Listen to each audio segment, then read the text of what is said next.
ఇంకా మీరు ఎంత సింపతి ఫీజులు పెట్టినా ప్రయోజనం లేదు. బయలుదేరండి, బయలుదేరండి.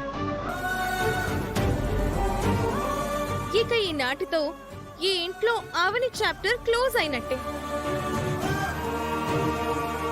మీరు వెళ్తుంటే బాధగా ఉంది, కానీ తప్పు చేసిన వాళ్ళకి పనిష్మెంట్ తప్పదు కదా.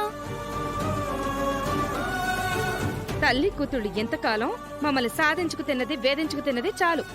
ఇంకా బయలుదేరండి తల్లి.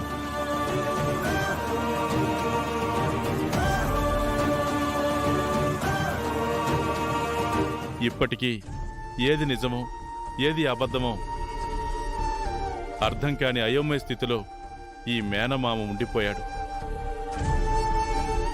నన్ను క్షమించమ్మా. ఏదో ఒక వంకతో నువ్వు తిరిగొచ్చావు. ఇప్పుడు తిరిగి రానంత పెద్ద తప్పుతో బయటికి వెళ్తున్నావు. నువ్వు మళ్ళీ నా ఇంట్లోకొచ్చే అవకాశం ఉండదు, గుర్తుంచుకో. పోండి బయటికి.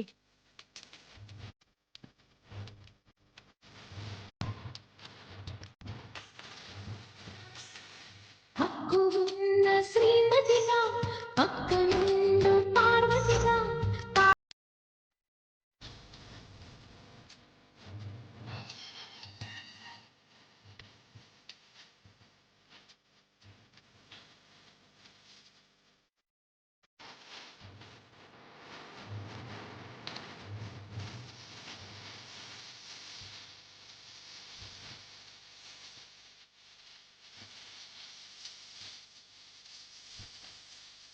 ఈ సమయంలో సుజాత వచ్చినా బాగుండేది.